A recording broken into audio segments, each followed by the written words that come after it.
Shall we turn in our Bibles to Leviticus chapter 11?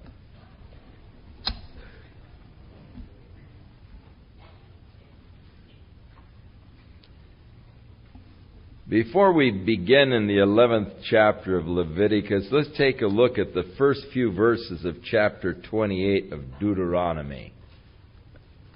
Because sometimes we're prone to get bogged down in the law, and we think, oh my, I wish we could just pass over this.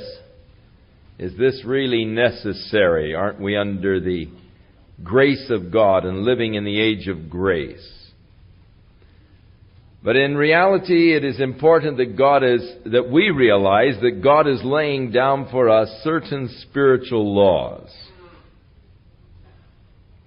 And God has declared concerning His Word, concerning His law, here in chapter 28, "And it shall come to pass, if thou shalt hearken diligently unto the voice of the Lord thy God, to observe to do all His commandments, which I commanded thee this day, that the Lord thy God will set thee on high above all nations of the earth. And all these blessings shall come upon thee and overtake thee, and if thou shalt hearken unto the voice of the Lord thy God. Blessed shalt thou be in the city. Blessed shalt thou be in the field. Blessed shalt be the fruit of thy body, and the fruit of thy ground, and the fruit of thy cattle, and the increase of your cows, and of your flocks, and of your sheep. Blessed shall be thy basket and thy store. Blessed shall thou be when thou comest in. Blessed shalt thou be when thou goest out. The Lord shall cause thine enemies that rise against thee to be smitten before thy face. They shall come out against thee one way. They shall flee before thee in 7 ways. The Lord shall command the blessings upon thee in thy storehouses, and all that thou settest thine hand unto, and He shall bless thee in the land which the Lord giveth thee." And so, God has given to us certain spiritual laws. If we obey them, then we are to be blessed. But if you go on and finish the book, or the 28th chapter of Deuteronomy, you'll find the things that will transpire if you forsake the law of God, if you seek to ignore it. And of course, in verse 15, he begins, "If thou wilt not hearken unto the voice of the Lord thy God, then cursed shalt thou be in the city. Cursed shalt thou be in the field. Cursed shall be thy basket and thy store. Cursed shall be the fruit of thy body and the fruit of thy land, and the increase of your cows," and so forth, and all the curses that would come. Now in Joshua chapter 1, Moses gave sort of a final charge to Joshua, and in verse 8 he declared, "This book of the law shall not depart out of thy mouth, but thou shalt meditate therein day and night, that thou mayest observe to do according to all that is written therein.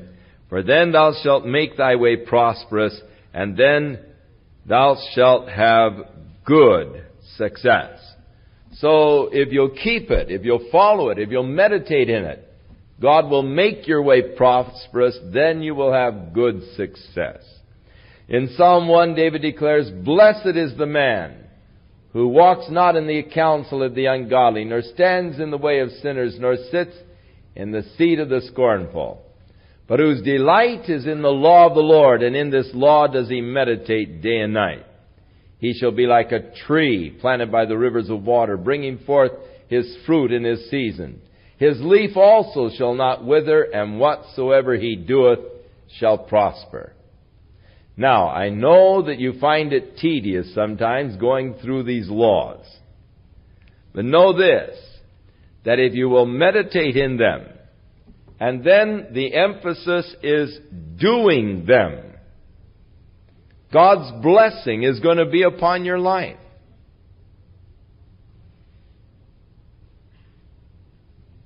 Now, the children of Israel made a great mistake in that they thought just because they had the law, they were justified by it. But Paul said it isn't just having the law, it's doing the law that brings the blessing.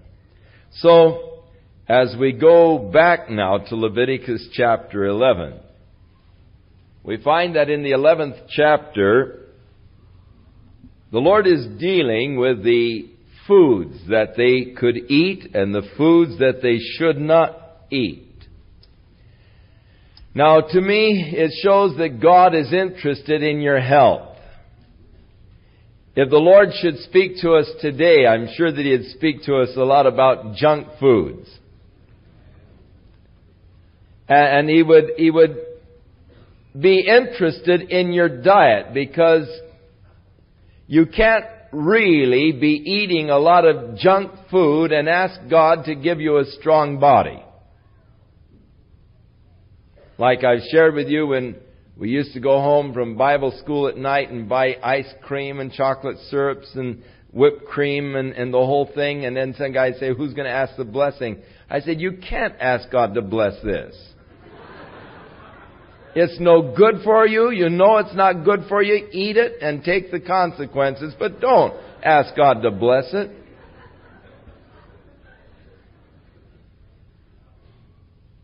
And so God is interested in good nutrition. And the foods that God allowed were foods that would be good, healthy, strengthening foods.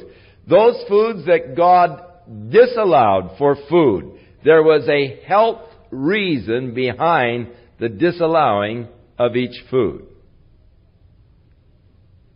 Now, in the New Testament, we realize that the Bible says that, all things are lawful for me. But yet Paul says all things edify not, all things are not necessary. Peter saw a sheet let down from heaven with all kinds of clean and unclean things upon it. And the Lord said, rise, Peter, kill and eat. He said, oh, not so, Lord, I've never eaten anything that was unclean. And so many people take that as a green light from God to eat anything. I can eat the bacon and ham and pork chops and so forth because God said, don't call that unclean which I have cleansed. God wasn't really talking about pork in that scripture. He was actually talking about the Gentiles, and He was dealing with Peter because God was going to call him to go to the Gentiles. And yet, I believe that Paul was a liberated enough Jew that I'm sure he probably ate pork chops and all whenever they were set before him, because he said all things are to be received with thanksgiving, and eat what is set before you, asking no questions. However, that wasn't in regards to pork. It was just, don't say, was this sacrificed to a pagan idol? If they say, yes, it was, then if you eat it, you're going to offend your conscience and theirs. So, yet, Jesus said, it isn't what goes into a man's mouth that defiles the man, but that which comes out of his mouth. And so, I do believe that in the New Testament, the Lord did give us as Gentiles the privilege of eating meats that were forbidden to the Jews.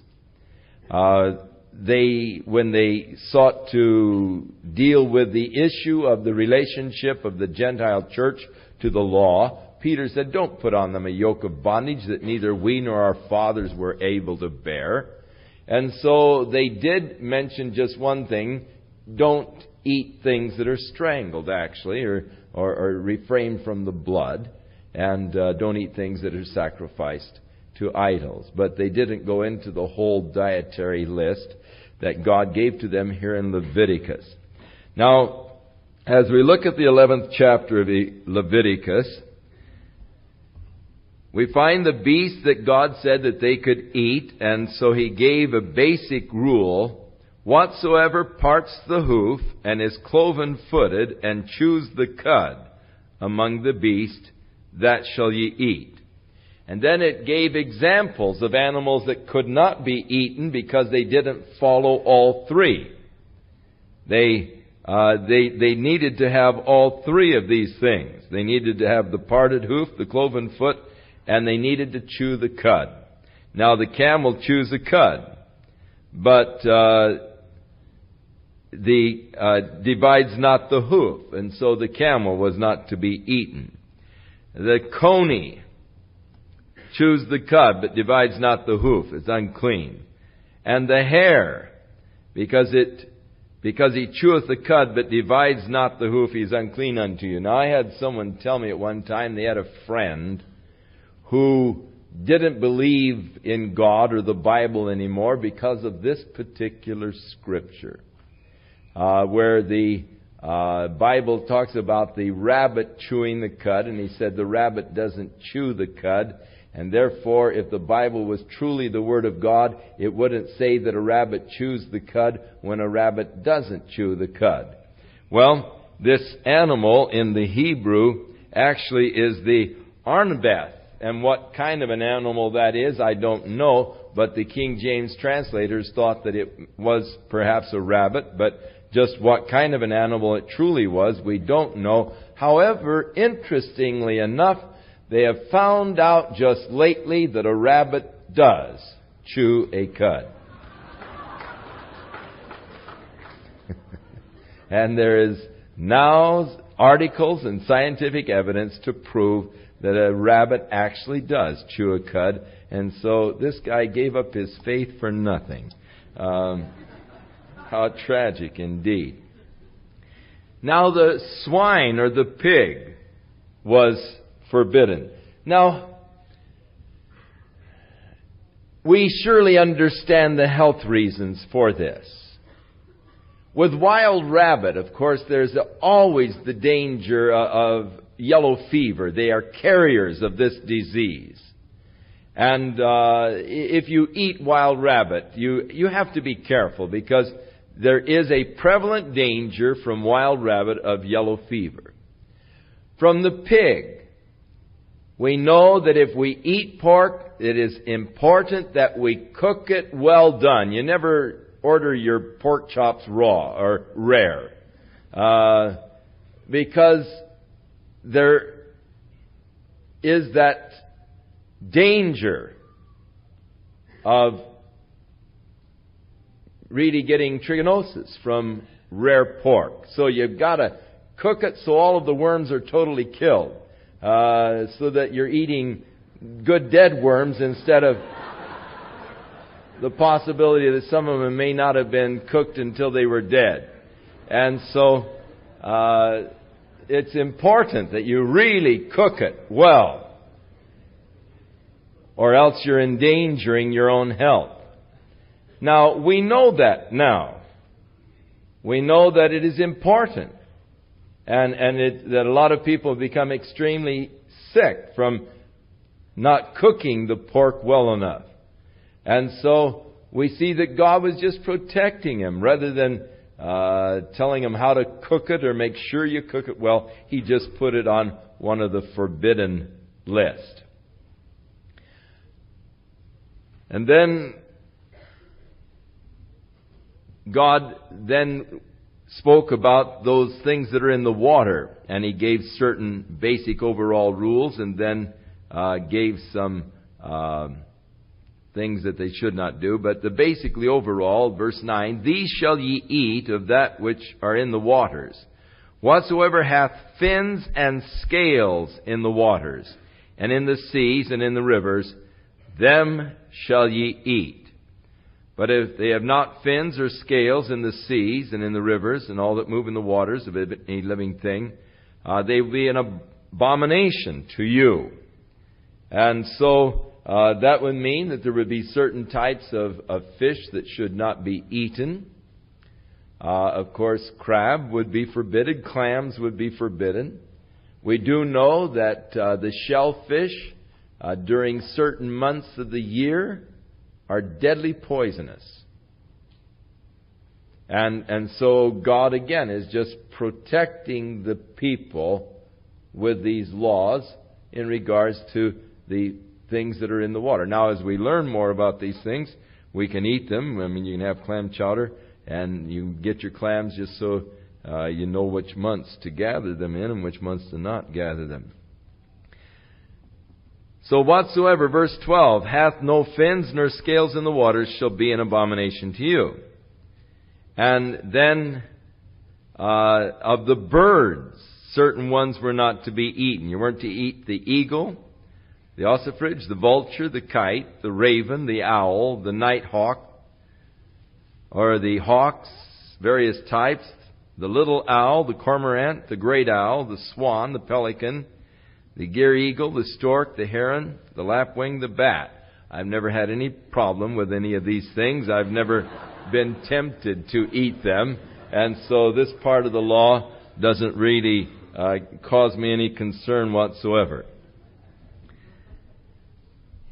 But then, verse 21, yet these may ye eat of every flying or creeping thing that goeth upon all four, which have legs above their feet to leap withal upon the earth. That means you can eat locusts. And John the Baptist was eating locusts and wild honey. You can eat beetles if you are so inclined. And grasshoppers, if that turns you on.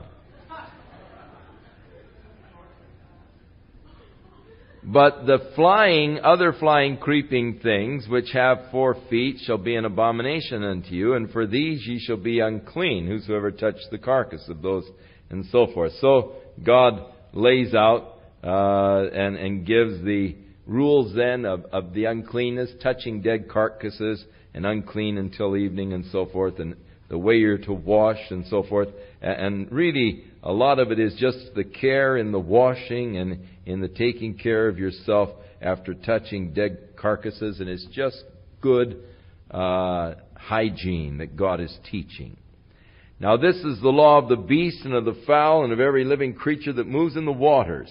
And it's interesting how that the end of each chapter sort of summarizes what the chapter was about. And so in verse 46 you have sort of a summary of the things that God has dealt with. The law of the beast, the fowls, and every living creature that moves in the waters, and every creature that creeps upon the earth, to make a difference between the unclean and the clean, between the beast that may be eaten and the beast which shall not be eaten.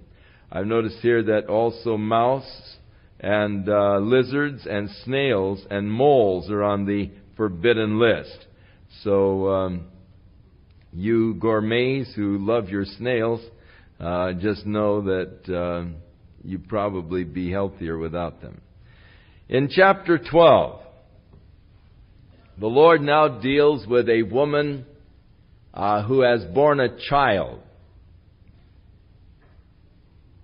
And if it's a male child, she shall be unclean for 7 days after the birth of the child, the separation from her infirmity.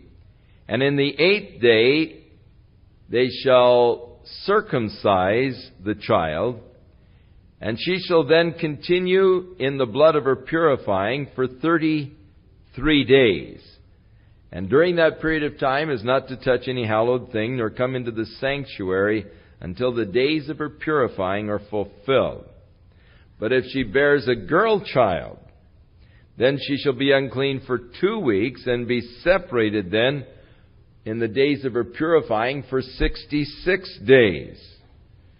And then when the days of her purifying are fulfilled for a son or for a daughter, she shall bring a lamb of the first year for a burnt offering, which is the offering of consecration, and a young pigeon or a turtle dove for a sin offering unto the door of the tabernacle of the congregation unto the priest. So, a offering of consecration and a sin offering.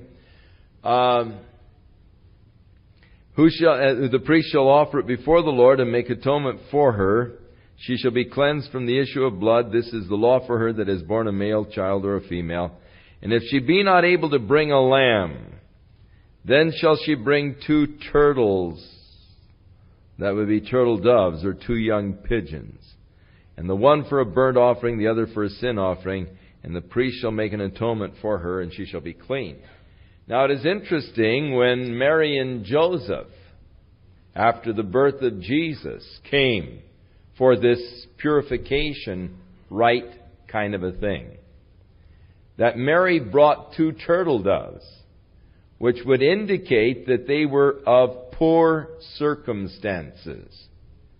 They weren't wealthy at all. They were poor people. They could not afford to bring a sheep, and the poor people could bring the 2 turtle doves, and thus Mary, indicating the poverty of Mary and Joseph, brought 2 turtle doves for the sacrifice for her rite of purification and all. As we get into chapter 13, God is dealing with the subject of leprosy. And the priests were given instructions on how to diagnose leprosy.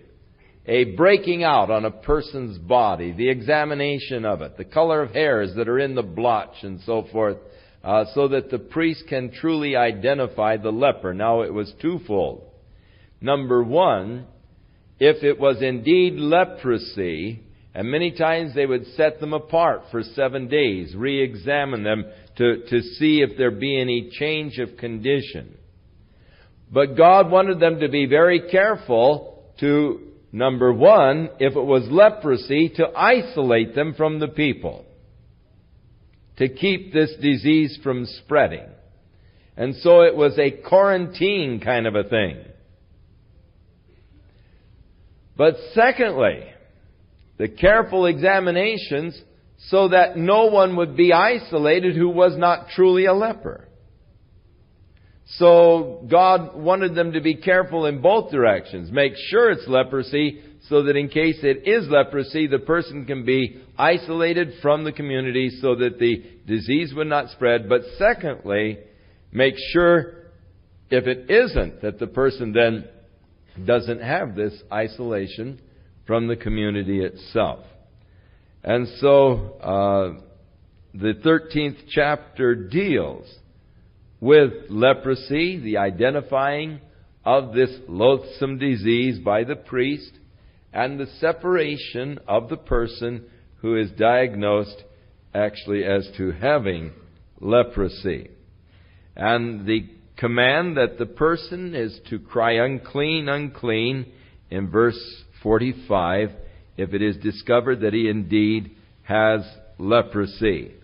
And how that the garments and so forth are to be dealt with if there is a growth of some kind within the garment, and how it's to be destroyed and burnt and all. This is the law of the plague of leprosy, verse 59. In a garment of wool or linen, either in the warp or woof, or anything of skins, to pronounce it clean or to pronounce it unclean. In chapter 14, it begins with very fascinating words. And the Lord spake unto Moses, saying, This shall be the law of the leper in the day of his cleansing. Interesting indeed, because leprosy is incurable. So God in the law made provision for the operation of His grace apart from human instrument. For in a technical sense, leprosy was incurable. It is still incurable to the present day. And yet, God has made there within the law the provision, giving Him the leeway to work in a supernatural way, to heal. And thus the law of the leper in the day of his cleansing. And it is interesting, God declares the priest shall first go out of the camp and examine the person, because any person with leprosy had to live outside the camp. He was ostracized from the community. And so the priest had to go out from the camp and examine the man. And then,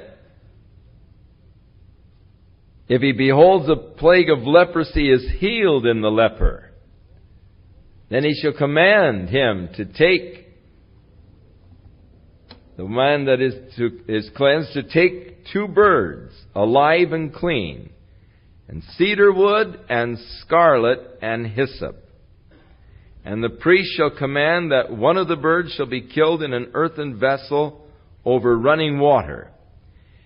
As for the living bird, he shall take it, and the cedar wood, and the scarlet, and the hyssop, and shall dip them in the and the living bird in the blood of the bird that was killed over the running water.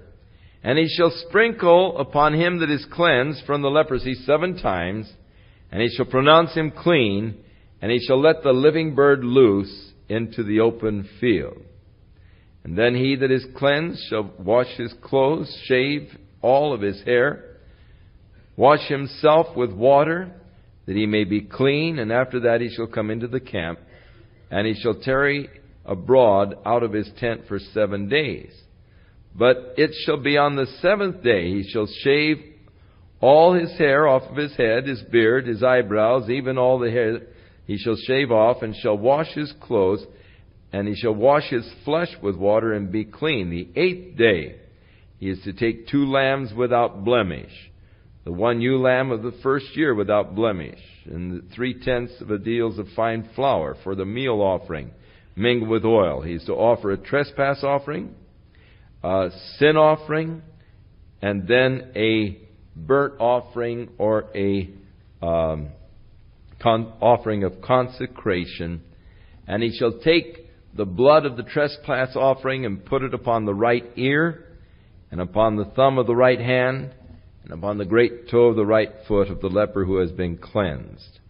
And the priest shall pour some of the oil into the palm of his own left hand, and he shall dip his right finger in the oil, and then he shall sprinkle the oil with his finger 7 times before the Lord. The rest of the oil the priest is to put on the right ear, and upon the right thumb, and the big toe of the right foot. And thus the process whereby the leper was brought back into the community and allowed to live once again among the people.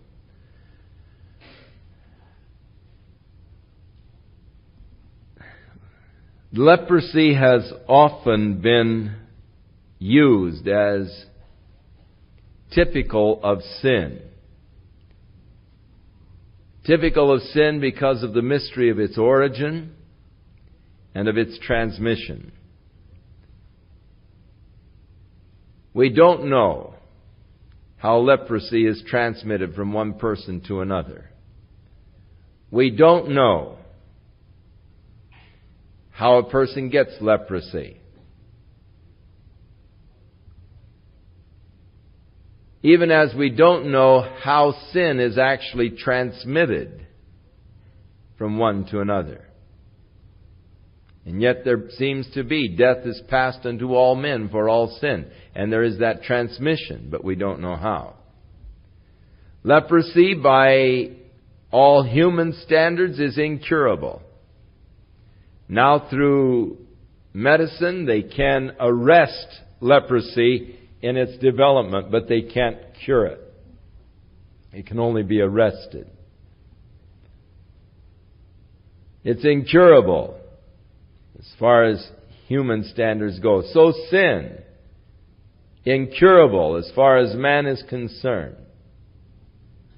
Leprosy is deadly. So also is sin deadly in its results.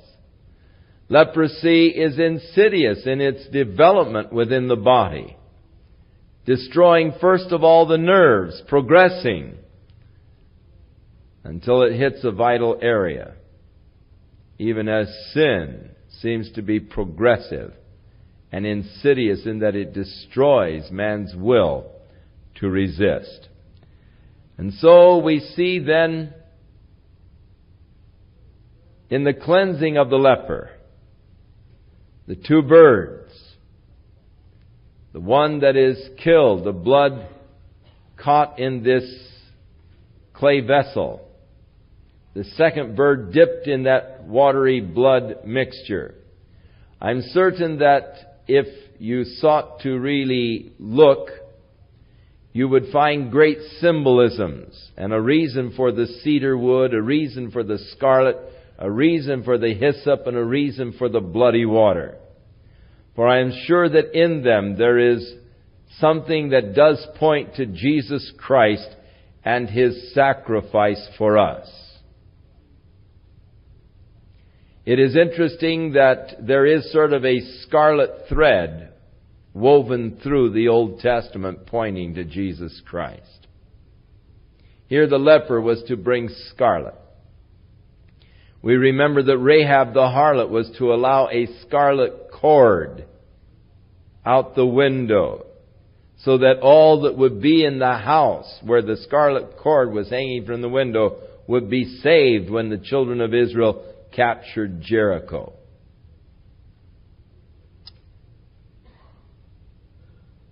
But the cedar wood could, of course, be looking forward to the cross, and I'm sure that they all in some way looked forward to the cross. Could it be that the cross was of cedar? I don't know. I wouldn't be surprised.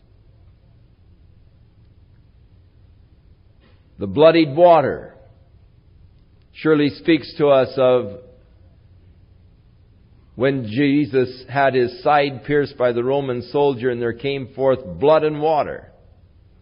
And it speaks of our cleansing through the blood of Jesus Christ. The hyssop. We remember while He was there upon the cross, they took the hyssop bush and they put vinegar upon it and put it to His lips when He cried, "I thirst."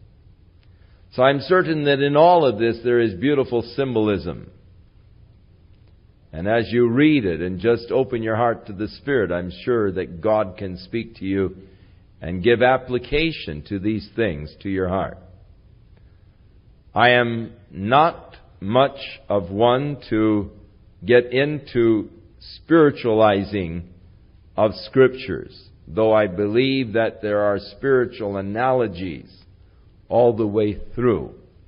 That is just not my method or type of teaching, and thus I will leave that to others who seem to have greater insights into those types of spiritual applications. I find them very interesting and beautiful when they are pointed out. And so, then the dedication of the man, having been cleansed, the blood upon his ear, upon his thumb, and upon his foot is really the symbol of the consecration of your life now to God. This was the thing that was done for Aaron when he was sanctified toward the priesthood, the blood upon his ear, thumb, and right toe. Bespeaking that your ear might be open to God, that your hand might be busy doing the work of God, and your feet walking in the path of God. And so, we, having been cleansed from our sin, that isn't the end of it. We are now to live a life that is consecrated unto God. A life of commitment unto Him. Our ear open to His voice. Our hands doing His work. Our feet walking in His path. And so there is a whole analogy here of the leprous man in his cleansing with the sinful man and his cleansing, and thus his consecration and commitment unto God. And so he goes ahead and he details the laws of those that were plagued with leprosy. Verse 32, it sort of gives a capsulization. This is the law of him in whom is the plague of leprosy, whose hand is not able to get that which pertains to his cleansing. The Lord spake to Moses and Aaron, saying, now when you come in the land, there was a plague that would also get in the houses, probably sort of a mildew. And if this growth was in the houses, they were to scrape the rocks, they were to replaster them, and if it broke out again, they were just to tear down the house completely. But if after the replastering it didn't break out again, then the house was considered clean, and they could go ahead and live in it. And so the bringing of the birds and killing the one over the water and all, much the same. This is the law of leprosy, chapter 14. Now as we get into the 15th chapter, God deals with sort of a boil kind of a thing, or any breaking out on your body, any kind of a running sore that a person might have, that he is unclean. And the whole thing has now to do with hygienic principles. How that anything that he wears that touches it is unclean. And the various washing processes that they need to go through until this running sore, sort of a staph infection, is healed completely.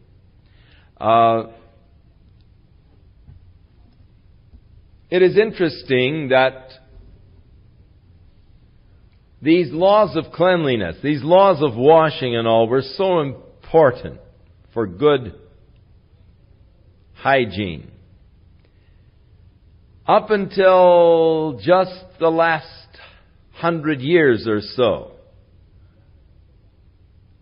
the hospitals did not always follow good practices of hygiene. The doctors didn't really wash that much. In fact, there used to be sort of a feeling that the bloodier that the doctor's clothes were, really it was sort of a symbol of the efficiency and the effectiveness of the man. And so they would go from one patient to another without washing. From one childbirth delivery to another without washing.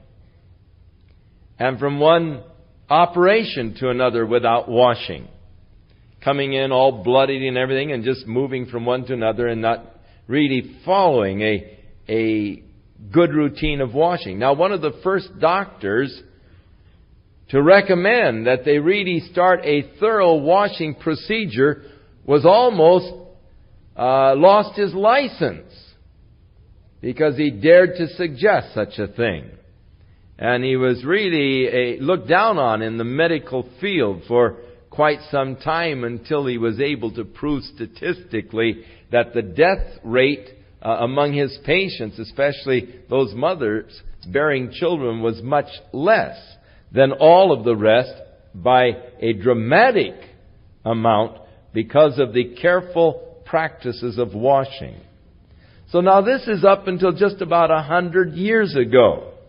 There wasn't nearly the care in washing. And yet, had they read the law that God gave, they would have known the necessity and the value of the washing and of the cleaning. Now, the Bible doesn't say that cleanliness is next to godliness in those words.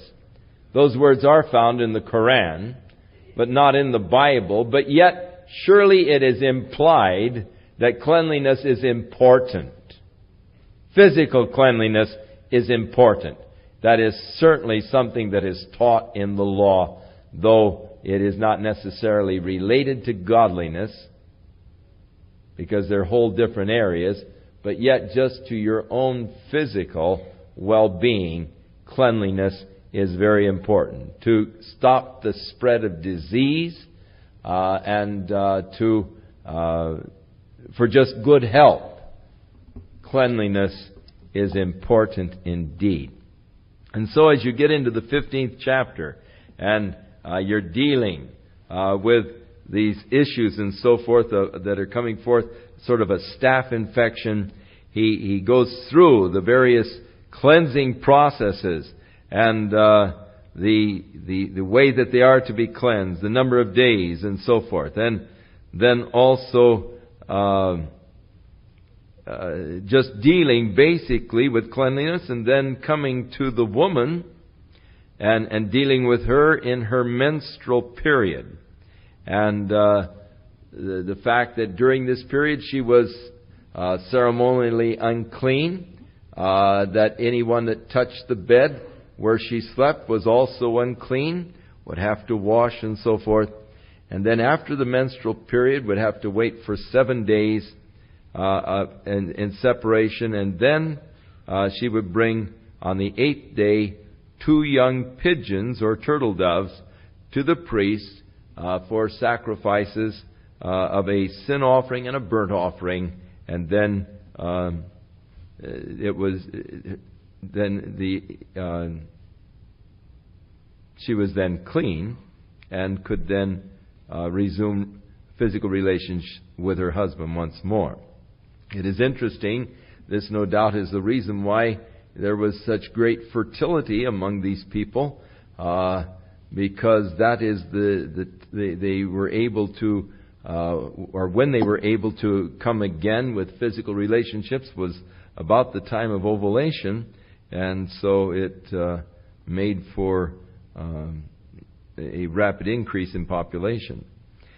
And thus shall ye separate the children of Israel from the uncleanness, that they die not in their uncleanness when they defile my tabernacle that is among them. Now, the uncleanness, it is important that we realize that this was a ceremonial uncleanness, and during the period of this uncleanness, they were not allowed to come to the tabernacle of God. If you had this running sore, you weren't allowed to come to the tabernacle of God until you'd gone through the 7 days of washing your clothes, washing your body and everything else, and after the running sore had healed and scabbed over and healed, and then you could come. But it was ceremonially unclean. You weren't allowed in the tabernacle of God during this period of uncleanness.